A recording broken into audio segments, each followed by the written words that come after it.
Remember when Sword and Shield were gonna have 18 gyms?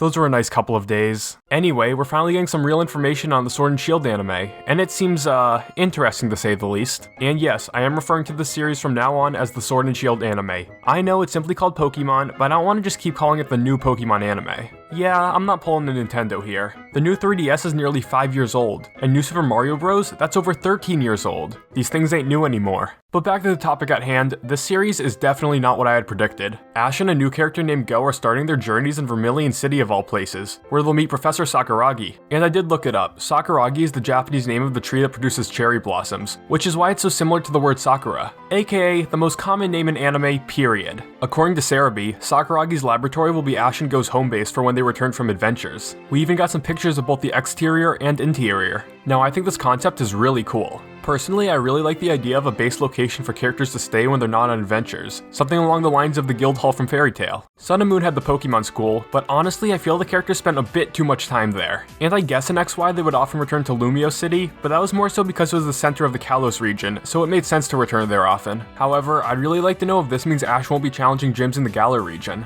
Don't get me wrong, I'm all for Pokemon changing up the formula, but it would just feel kinda odd. Ash still competed in Trials in Alola, so it just wouldn't feel right if there was no central goal he was working towards. However, I'm hopeful this new style will greatly reduce the amount of filler, especially since every region will be involved. Oh yeah, and they revealed that Sakuragi has a 10-year-old daughter named Koharu, who was a childhood friend of Go. Her partner is a Yamper, and yeah, people have already started making connections to Full Metal Alchemist. It was inevitable. But do you see the problem with this girl's name? That's right, Pokemon already had a character named Koharu. You know, the girl with the Gothita that appeared in like one episode of the Best Wishes series. This is like when Pokemon named a character in the 5th movie Bianca, and they'd eventually regret it like 8 years later. Oh yeah, let's quickly talk about Ash's new design. Honestly, I like it. I can see inspiration from Sun and Moon, XY, and the 2 most recent movies. My favorite designs are still XY and Power of Us, but I'd say this design is an improvement over Sun and Moon. I think I see what Pokemon is doing though. Ash and XY had trouble pulling off being silly or childish, and Ash and Sun and Moon had trouble pulling off being serious. Just from looking at this design, I can see both of these emotions being portrayed well.